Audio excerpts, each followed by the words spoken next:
Yuba here. Okay. So today what we want to do is to analyze one of the most popular topics, especially for paper one and paper two, I think, especially for paper one. Okay, it's the internal structure of a leaf. So I'm just going to give you a rundown of some of the things that you're supposed to know and some of the trick questions that you're supposed to look out for. Okay, so this will be sort of like I'm not going to answer any questions. I'm just going to explain to you the internal structure of the leaf so that it can prepare you for any questions relating to this that you may find in your paper one especially, and maybe to some extent in your paper two as well. So the internal structure, this is the internal structure of a leaf. Okay, what you're seeing there is you're seeing the cross section of a leaf. If you put a leaf flat out and you cut a leaf, you cut the leaf, the cross section, that really small blade-like side, that's what we're talking about. So if you cut it, this is what you're getting. It differs from leaf to leaf, but essentially these aspects that we're going to talk about, they're quite common in most of the leaves. The internal structure of a leaf, it comprises three structures. It comprises three structures. These are the three main structures. So if you asked what are the three main structures of the internal structure of a leaf, you're going to talk about these. Okay, the first one, it's called the epidermis.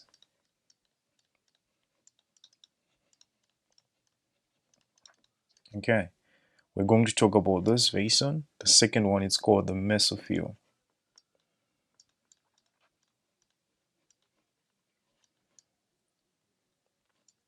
The third one, they're called the vascular bundles. Vascular bundles or vascular veins. Okay, so or vascular tissue. So what are they here? The epidermis, it comprises of this upper epidermis here. This one's called the upper epidermis.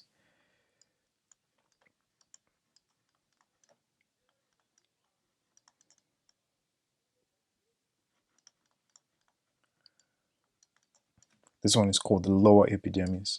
Okay.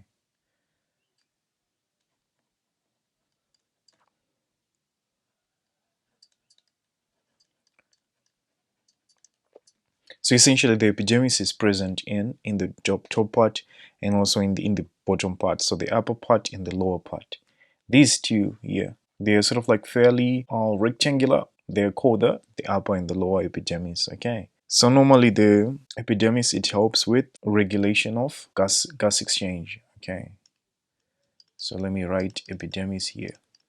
So when I say epidermis, I'm actually pertaining to the lower and the upper, both of them.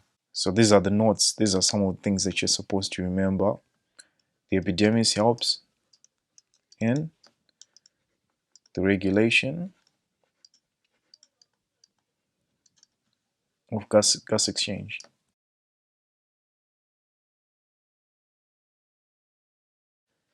Okay, so it can actually regulate very well. So there's actually some gaps there. Those gaps, they are actually throughout the internal structure of the leaf. Even these palisade cells, which we're going to talk about very soon, there are also some gaps. Sometimes they don't show that in the diagram, but then they're actually there. Okay, so know the three structures. What are the three structures? Name them. And then also the epidermis, write a few notes on the epidermis. First note is that it helps in the regulation of gas exchange. Okay, so it contains stomata. So this is more or less an explanation of the first point here. Stomata simply means openings. Again, I told you that the one way to remember this, one way to actually remember this effectively is to think of the epidermis as the skin. Your skin actually has openings. In the openings in a leaf, they're called stomata. Okay, stomata means there are many singular b in b stoma. Okay, those openings. So those openings, you find them in the epidermis. Okay, so it helps in regulation of gas exchange, and how it helps is that it actually contains stomata. Okay, so then there are also two guard cells.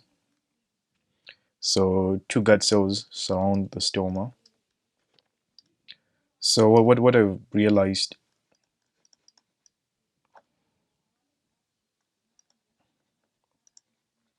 surround each stoma. Stoma is the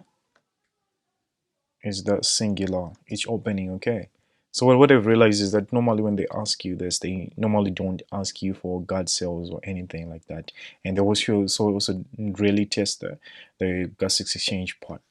But then essentially here what you'll be having is you'll be having two openings, and then in between the openings you'll be having the guard cells. These guard cells,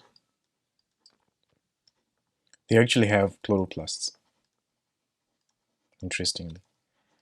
So if you're asked which structure, let's say this palisade mesophyll, this maybe spongy mesophyll, and then you're asked that there's the vascular bundles, there's this upper structure and all that, which structure does not participate in photosynthesis or does not produce glucose from sunlight, you'd say which structure? You'd say the vascular bundles here. This epidermal tissue, so the epidermis, it actually has chloroplasts, and also the gut cells, they also have chloroplasts. Okay, so just remember, gut cells have chloroplasts. They are just small, and then the chloroplasts, they are not too many. So the last point that you would want to remember is that the epidermis has a protective layer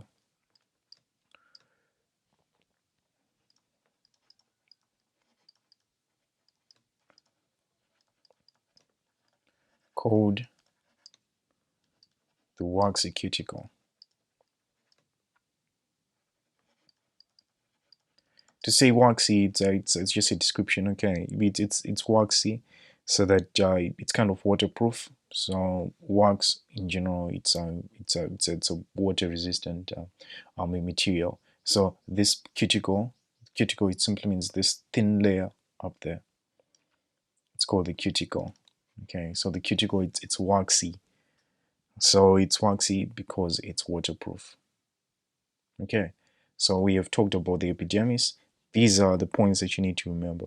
And if you're studying, one way to study effectively is to actually say, okay, I've learned about the three structures. You take your pen and paper, and then you write what are the three structures. Okay, then you go to the first structure, and then you say you're going to write notes on the first structure, which is the epidermis. And then you read these notes, and then you understand them, and then you try to write them on your own without looking at the screen. Okay, so first, the epidermis, it helps in our regulation of gas exchange. Then you connect that to what is it exactly? What is the adaptation? The adaptation is the stomata, the presence of stomata for gases exchange. Then you think, okay, there are also guard cells, especially in the bottom layer here. There are also guard cells. Those guard cells, what can I say about them? Oh, they have chloroplasts. You're connecting stuff. And then also this epidermis, it's protected by this thin layer at the top, and this thin layer, it's waxy. Why is it waxy? It's waterproof. Okay, this thin layer, it's called the cuticle, so the waxy cuticle. And then if you keep on going like that, you study effectively. Okay, so that's it. So we've talked about the epidermis, the mesophyll, and the vascular bundles. So let me actually rub some parts here so that we don't lose everything. So we're going to clear out this part. Oh, this one I should have never cleared that out here.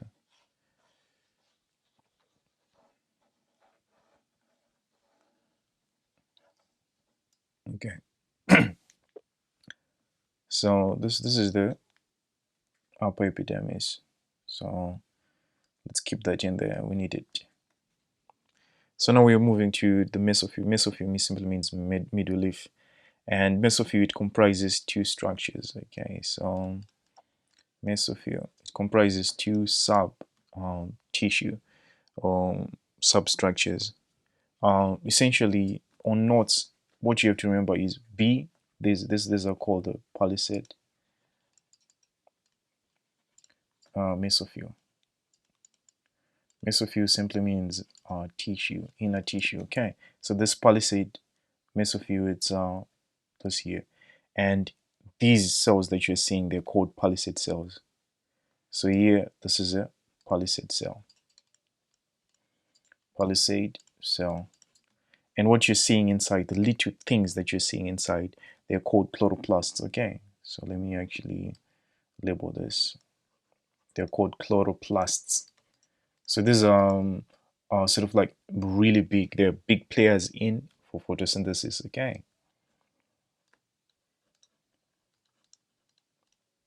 These are big players in photosynthesis. They're actually a limiting factor, such that limiting factor simply means stuff that you need. Need as in without that stuff, photosynthesis would not proceed. So if you don't have chloroplasts, no photosynthesis can take place. So these are big players. They're called limiting factors. Okay. So one of the limiting factors is it's chloroplast. So chlorophyll, you can say chlorophyll, and you have carbon dioxide, you have water. If you don't have those ingredients in place, if you don't have those reactants, those inputs in place, then you won't photosynthesize.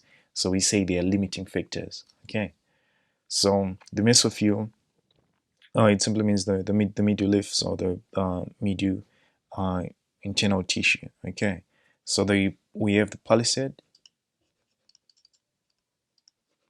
mesophyll. And the palisade mesophyll now, in order for you to remember it, they're fairly rectangular in shape. Okay.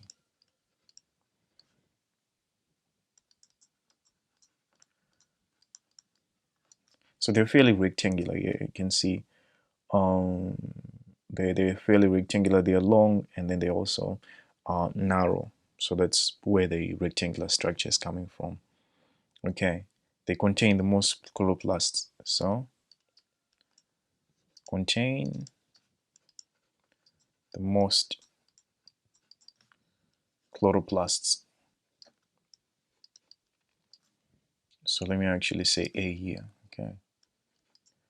If they contain the most chloroplasts, this implies two things. So one, the implication one is it's the site of photosynthesis. So most of the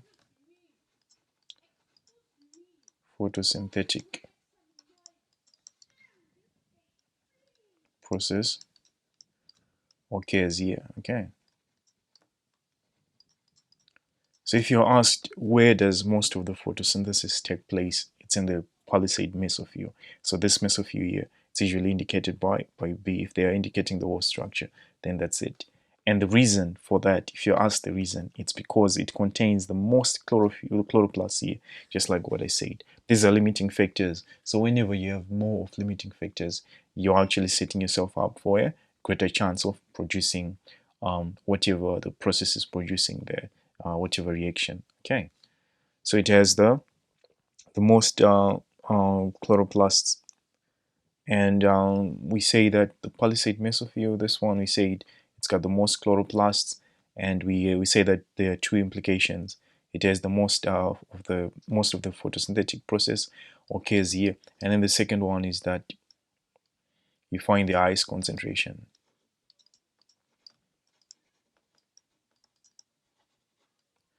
You find the highest concentration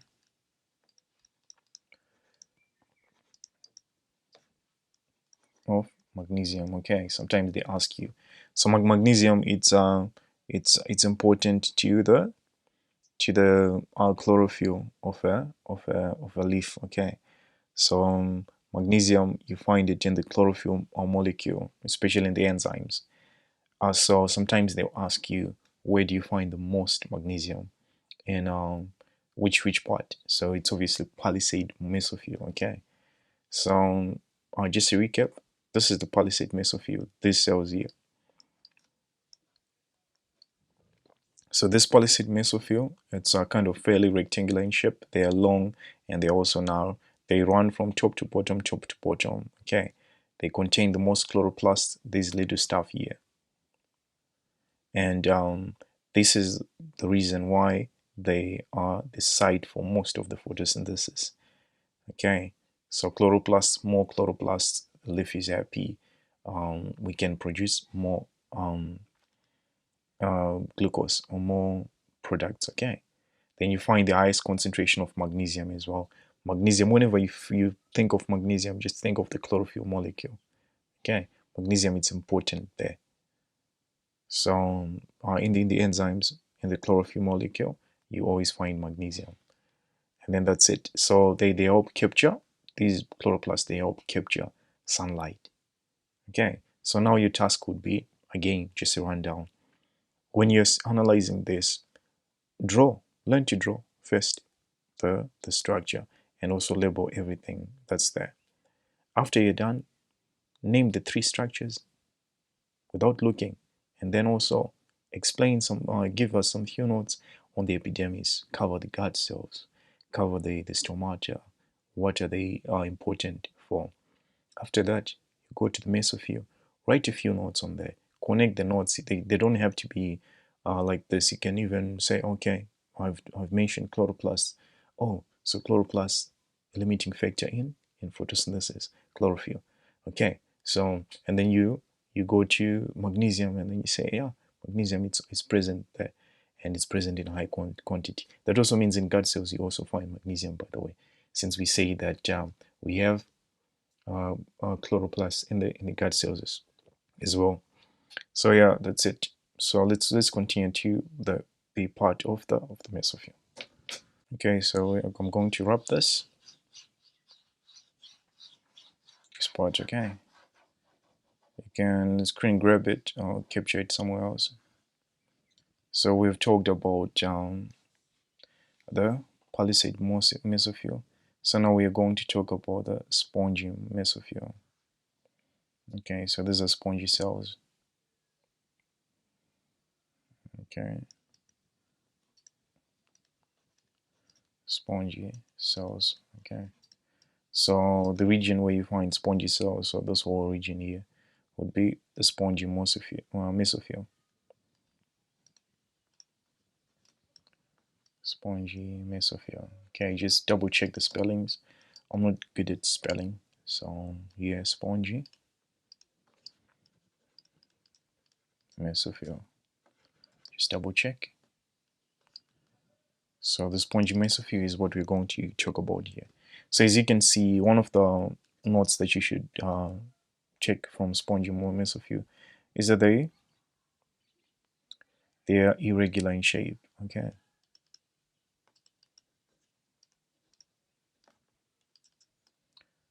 So when you say mesophyll, you are including the whole number of cells. Okay. So when you say they're irregular in shape, you actually mean the each and every cell. They just are, let's see here, it's polygonal and irregular. And yeah, so they're irregular in shape. They also have spaces, okay, for gaseous exchange. So since we don't have too many notes on spongy cells, these are some of the things that you can note. So they're irregular in shape, contain less number of chloroplasts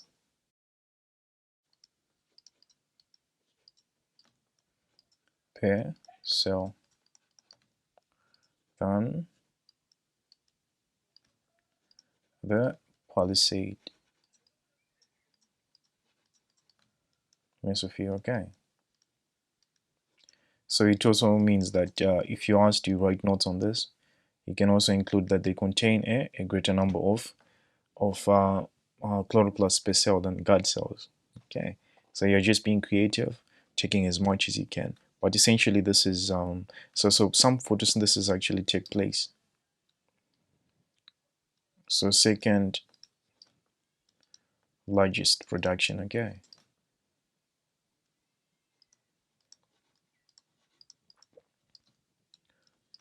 Of largest production site for photosynthesis. So here, if you can count the number of chloroplasts, here there's like so many in the palisade cell. But then here they just 4, here they just 4, here they just 3. They are less number of chloroplasts. So for that reason, their production of glucose and oxygen, it's kind of limited.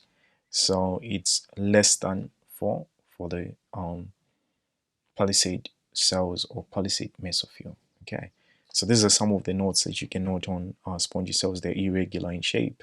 They contain less number of chloroplasts per cell than the palisade mesophyll, but then they contain more number of chloroplasts per cell than the guard cells. Okay, and then they also contain some of the general points. They also contain spaces, and these spaces, they are for gaseous exchange. Okay, so you can even write spaces for gaseous exchange. So they contain spaces for gaseous exchange. So this spongy mesophyll, you have spaces. Those spaces are for gaseous exchange. Okay, so now we have again, if you want to really know your stuff, what you do is read through what we just discussed, and then afterwards, now you just go on a piece of paper and then you start recalling. Okay, what notes can I write on spongy mesophyll? They're irregular in shape. Oh yeah, they contain less number of chloroplasts. Now you're thinking, I'm supposed to compare the number of chloroplasts for the spongy and the palisade mesophyll, and it's a good etiquette. Why? Because they fall under the same mesophyll, so you're supposed to be able to distinguish between the two. What's the difference between palisade and spongy mesophyll? Okay, you can explain that in terms of shape of each cell. So the shape is rectangular. It's fairly rectangular for palisade mesophyll. It's fairly irregular for what? For spongy mesophyll. And then you say the number of chloroplasts that are there, they're also different. Okay, so we have more number of chloroplasts for palisade than for spongy cells. And then you just put it like that. Okay, so if you're asked the third difference, you would now go to say photosynthesis. There is more photosynthesis happening in palisade cells than in spongy cells. Okay, you're just explaining or expanding the second point that I told you about chloroplasts. So now you'll be in a position to actually distinguish it, to distinguish the structures in the mesophyll. Okay, so yeah, that's it. Let me wrap this. So yeah, the third one, it's called the vascular bundles. Okay, vascular bundles or vascular mesophyll. Okay, so vascular, let's say bundles. So vascular, if you hear the word vascular, it means something to do with veins. Okay,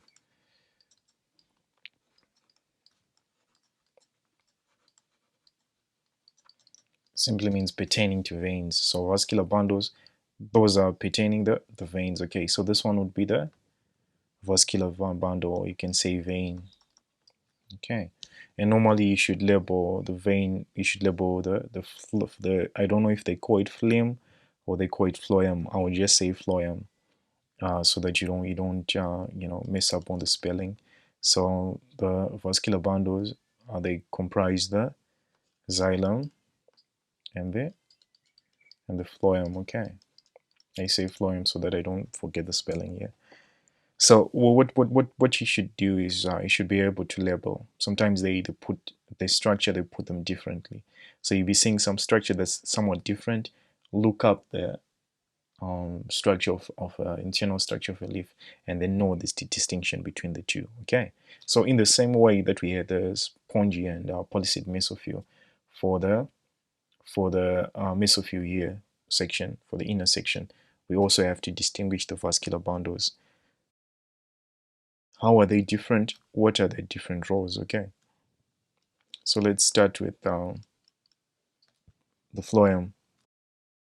So the phloem, it supports the structure of a leaf. Okay, so it increases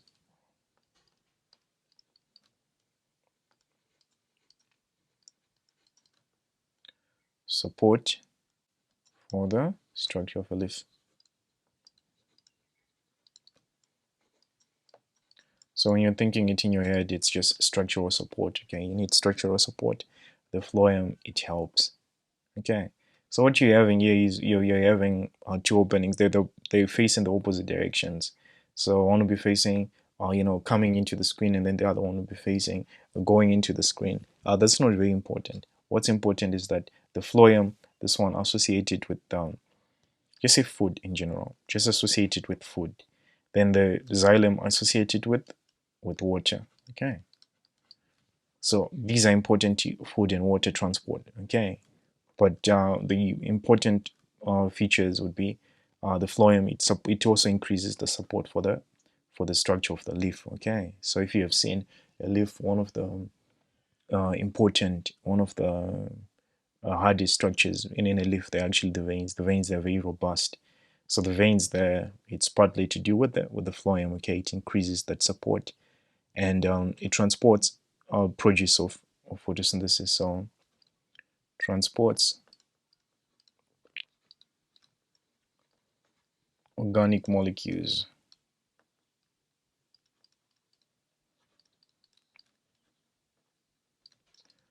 from the leaf. Okay, so the site of production of photosynthesis is the leaf, but then you actually need some of that organic molecule, of some of that or some of those organic molecules. So glucose, you actually need it somewhere else. It has to be repurposed, sometimes for respiration, and also other times it's pegged in the form of starch. Okay, because starch, it's insoluble. We say the reason we plants pick their food in starch is because starch is insoluble. It's insoluble. It means you cannot dissolve. You cannot dissolve. It doesn't dissolve in water. Okay.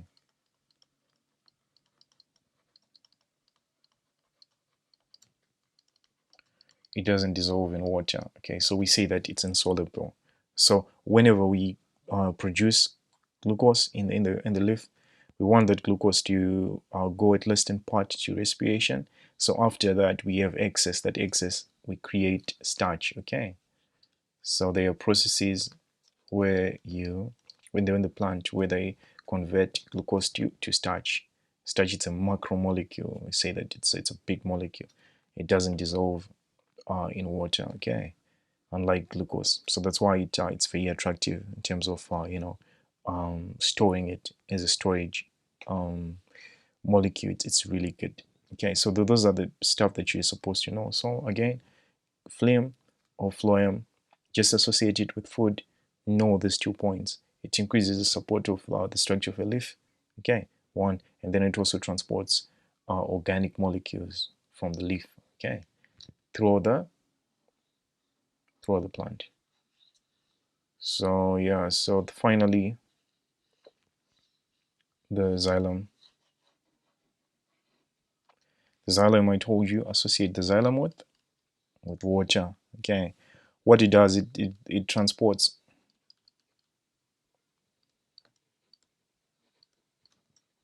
water and minerals. Is all. That's it. So the xylem, it transports water and minerals. Then you're done. Okay. So you now know the internal structure of a leaf. We've talked about many structures. You're supposed to recall them. If you didn't understand very well, then go back again to the start of the video, and then you practice. And the other thing that we didn't talk about is you're supposed to know how to draw this. It will be helpful for you, okay, to draw this and actually label most of the stuff that's there. So the upper epidermis, you're supposed to be able to label it and say, okay, this is my upper epidermis, and then the lower epidermis, this one, the waxy cuticle, it be this layer there, and then you put irregular, your rectangular, fairly rectangular cells, and then you put the chloroplast there. Put as many as you can, and then on the guts, on the spongy cells, you put them, they're irregular in shape, and then you put at least fewer number of chloroplasts compared to the palisade cells here, and then you put your vascular bundle. You can even find a better structure of the internal structure of a leaf online or somewhere else, as long as it's illustrative, it's easy to draw. Okay, this you're supposed to do very fast, and then afterwards you're supposed to be able to identify the epidermis, the mesophyll, and also the vascular bundles, and also to actually explain some of the nodes that are associated with most of with these three structures, okay, and also the substructure. The substructures in the mesophyll, the palisade and the spongy mesophyll. How are they different? You're supposed to be able to distinguish them in at least 3 points. The vascular bundles, the xylem and the phloem. How are they different? You're supposed to be able to distinguish them, okay? So if you just run through this video and then you collect everything that I've discussed, and also the point on magnesium. Magnesium is associated with chlorophyll, okay? So you expect to find it in the palisade mesophyll mostly. Why? Because chloroplasts, okay? Chloroplasts, they're important for photosynthesis. They're a limiting factor. And on the things that we didn't talk about here, just go on the just questions that you're supposed to research. Limiting factors of photosynthesis, because we referenced them. If you go and then branch and if you go and then look up this one, it will help enrich your understanding of the structure, internal structure of a leaf. Since we reference them, you're supposed to know what are the limiting factors of photosynthesis. Okay, just know those. And then also another one, adaptation of a leaf. Adaptation of a leaf to its function, okay, to photosynthesis and also to its function in general. What are the adaptations? You should be able to list them, okay? So that's probably it. So these are two stuffs that I want you to look up as part of your side project. I can say homework, as part of your enrichment. If you know these ones, then you are actually at a good position to answer at least some questions there. So I'll also try to do these are frequently asked questions in for ZIMSEC and Cambridge. So this was the fair rundown, the notes, what you're supposed to know, and I'm confident that this will, if you studied this very well, if you didn't understand, go through the video again. If you studied this very well, I'm confident that whatever question they'll ask you from this, you should be able to answer. Okay, so thanks so much for watching. I'll bring you more frequently asked questions in ZIMSEC and Cambridge in a later video. So thanks for watching. Yuba out.